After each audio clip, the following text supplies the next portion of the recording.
here today just to tell the truth. So hopefully we can get down to the bottom of this. I'm 100%, the charges against me are 100% false, and hopefully due to time, we'll start to see that. A music executive and community activist is accused of running a criminal empire in Los Angeles. Eugene Henley Jr. facing RICO charges, allegedly tying him to the notorious Rollin' 60s street gang. In the glittering halls of fame and fortune, where legends are built and empires rise, two names have loomed large over decades: Eugene "Big U" Henley and Sean "Diddy" Combs. Each a titan in his own right, they seemed untouchable, basking in the glow of their influence, their wealth, and their carefully cultivated public personas. Big U, the self-styled community activist with deep roots in the streets of South Los Angeles, and Diddy, the superstar mogul whose name became synonymous with success, luxury, and chart-topping hits. But beneath the surface of their towering careers lay allegations, whispers, and shadows that have suddenly erupted into a firestorm of accusations and federal charges. And just like that, two of the most indomitable figures in the entertainment industry found themselves at the heart of scandals that could bring their empires crumbling down. Now we've done 3 others where we've laid out the prosecution case. This time, we're talking specifically, what is Diddy's defense? And we decided to test it with a mock jury, and it is fascinating. It is absolutely fascinating, keeping in mind that the real jury will be sitting down to do this. The trial starts first week in May. Big U's arrest was like a bomb going off in the streets of Los Angeles.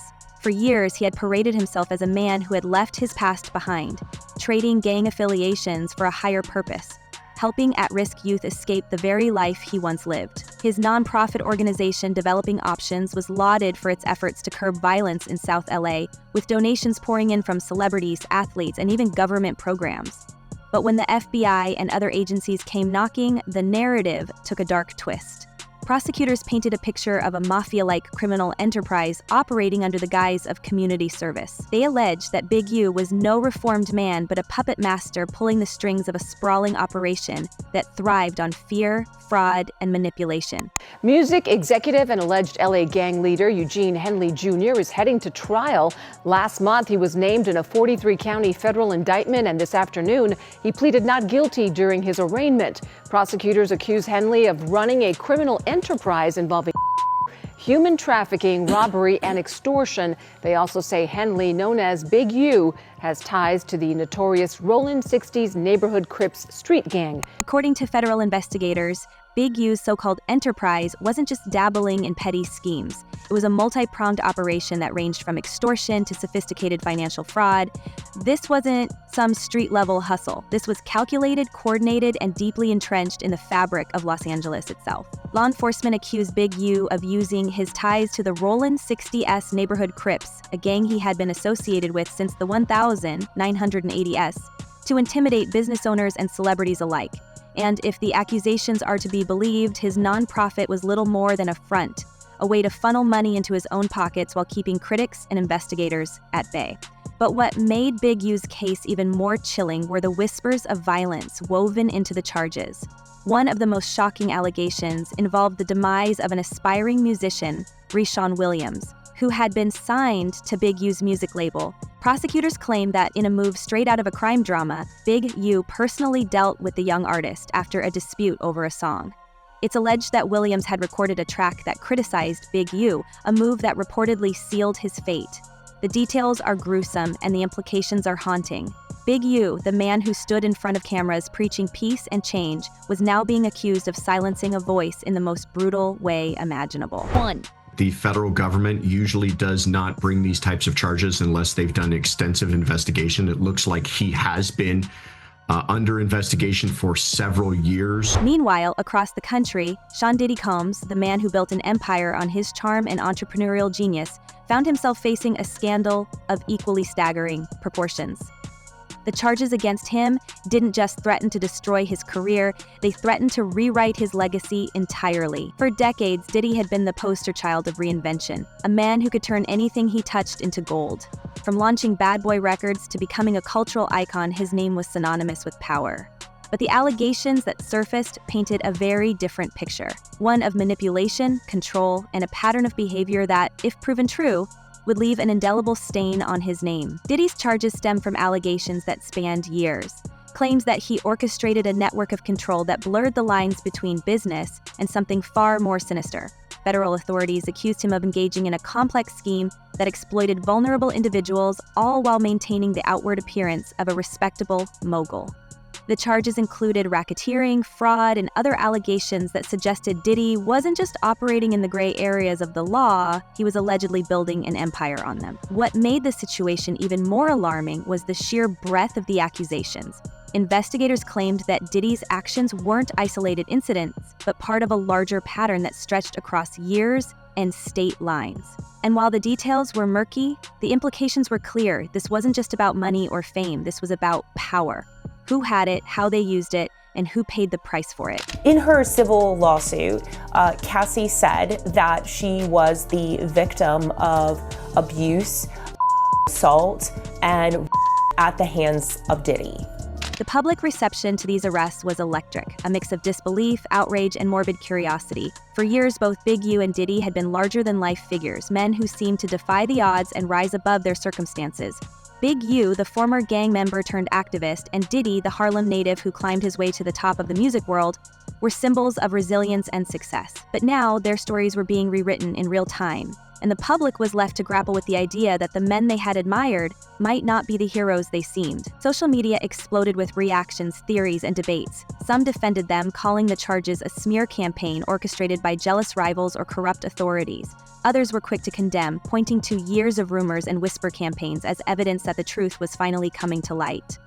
And then there were those who simply watched, fascinated by the spectacle of two powerful men brought to their knees. But as the accusations mounted, so did the questions. Why now? Both Big U and Diddy had been in the public eye for decades, their lives scrutinized by fans, critics, and law enforcement alike. If these alleged crimes had been going on for years, why were they only being addressed now? Was this a case of justice finally catching up, or was there something more going on behind the scenes? Could it be that their arrests were less about justice and more about power? Who had it, who wanted it, and who was willing to do whatever it took to get it? Period. He was incredible, whether it was a 7-year-old child or a 50-year-old former gang member coming out of incarceration.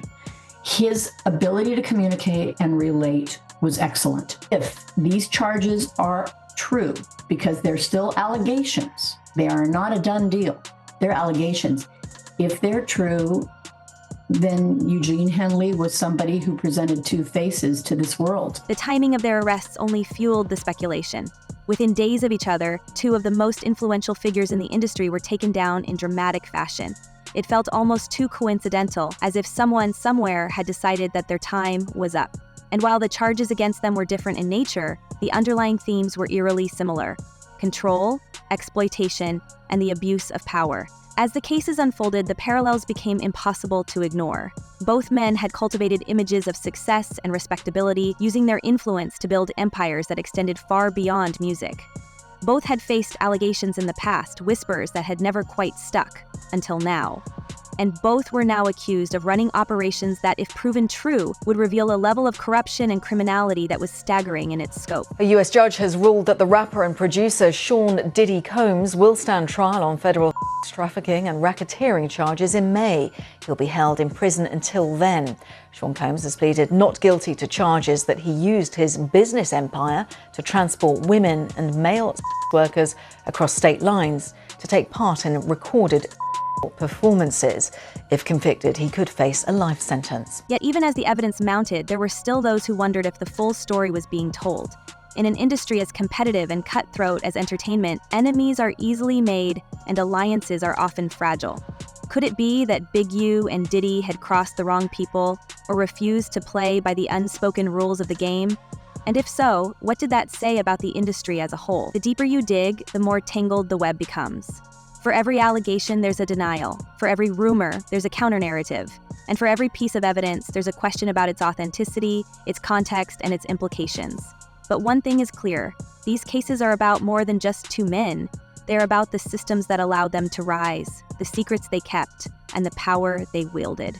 And as the legal battles begin to unfold, one can't help but wonder, what else is waiting to be uncovered? And yet, as the walls close in on both Eugene "Big U" Henley and Sean "Diddy" Combs, the real drama begins to shift. Not just to the courtrooms where their fates will be decided, but to the hidden corridors of power that seem to be pulling strings in ways we're only beginning to glimpse. Because here's the thing, Stories like these, with charges this explosive and arrests this coordinated, don't happen in a vacuum. And if you think this is just about two men being held accountable, you're not paying attention to the bigger picture. The entertainment industry, the government agencies, the shadowy alliances, something far more intricate is at play here. And the deeper you dig, the darker it gets. Now, to the latest on the arrest of Sean Diddy Combs. This one has so many people talking. The disgraced music mogul facing federal racketeering, conspiracy, and trafficking charges. Both the prosecution and defense teams are set to discuss the next phase of action following the indictment as investigators work to determine potential co-conspirators. But how exactly did we get here? Let's talk about the forces circling these cases. The entertainment world is a ruthless place, and it thrives on control. Of narratives, of reputations, of people. Big U and Diddy weren't just players in the game, they were institutions. They knew the rules, they knew the players, and perhaps most dangerously, they knew the secrets. For years, both men had operated with what seemed like impunity, their influence insulating them from the kind of consequences that would crush anyone else. So why now? Why, after decades of whispers, do the dominoes suddenly start to fall? The timing is too perfect, too calculated to be coincidence. Behind the scenes, the rumors are flying.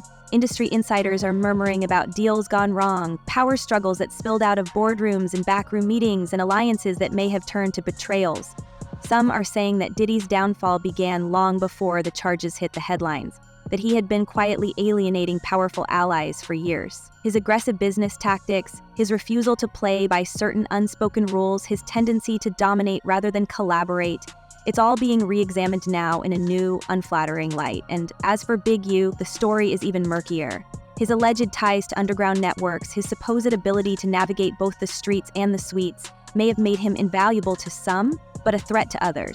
This is very significant, just from who we associate Diddy being and everything we've seen him do over the decades. Like you said, this is quite the downfall to go from, we saw the mansions back in March that were raided by the feds. So to go from living in those mansions to being in a jail cell right now, I think it really underscores the magnitude of what he's facing and the weight of the federal government. And then there's the elephant in the room, the federal involvement. The sheer scale of the investigations, the resources being poured into these cases, raises questions that no one seems eager to answer. Racketeering, fraud, interstate activities, these are not the kinds of charges that come out of nowhere. They're built over months, sometimes years of surveillance, wiretaps, informants. Who tipped the scales? Who decided it was time to take them down? And perhaps most importantly, who stands to gain from their fall? These are not minor players being targeted here. These are men with connections that stretch across industries, across continents even. If they're being taken out, it's because someone somewhere has decided they're no longer useful. Or worse, they've become liabilities. The whispers go even deeper, suggesting that this isn't just about taking out two powerful men, it's about sending a message. Some insiders have hinted that both Big U and Diddy may have been stepping on toes in industries far beyond entertainment. There's talk of disputes over lucrative contracts, conflicts with high-level executives, and even clashes with political figures. After all, when you're operating at their level, the stakes aren't measured in record sales or ticket prices. They're measured in influence, and influence, as we know, is the one thing that terrifies people at the very top. Were these arrests a way to neutralize threats? To reassert control over a narrative that was slipping out of someone's grasp? The timing and precision of the takedowns suggest that this might not be as simple as it seems. This investigation is ongoing, and I encourage anyone with information about this case to come forward and to do it quickly. And then there's the question of cooperation. The sudden influx of witnesses and informants willing to speak out raises eyebrows, not just because of what they're saying, but because of why they're saying it now. Are these people truly seeking justice, or are they being incentivized by forces behind the scenes? In cases like this, it's not uncommon for individuals to be offered deals, immunity, or even financial incentives to come forward. And while that doesn't necessarily discredit their accounts, it does make you wonder, who's pulling the strings? Who's orchestrating this avalanche of testimony, and what's their endgame? It's hard not to imagine the quiet meetings, the whispered promises, the unspoken threats that may have led to this moment. What's even more chilling is the possibility that Big U and Diddy aren't the only targets. Some theorists believe this is just the opening act in a much larger play, a way to destabilize and expose an entire network of power players who have operated in the shadows for years. The entertainment industry, with its glitz and glamour, has always been a magnet for conspiracy theories, but this feels different. This feels intentional, strategic, like someone is dismantling an empire, piece by piece, starting with two of its most visible figures. And if that's true, the question isn't just who's behind it, it's who's next. Wait a minute, say that again. Say that again, back up. You're saying that there's tapes and they're being shopped? Yes, there have been people already shopping. We've heard about the tapes, but yes. The shopping thing is... Yes, there already have been tapes leaking around Hollywood, being shopped around to individuals in Hollywood, but one particular person contacted me to shop a particular video they were in possession of. The legal battles themselves are shaping up to be nothing short of spectacles. Diddy's defense team, stacked with high-profile attorneys who are no strangers to scandal, is already working overtime to discredit the charges and cast doubt on the motivations behind them. They've hinted at everything from coerced testimonies to planted evidence, painting a picture of a man being targeted not for what he's done, but for what he represents.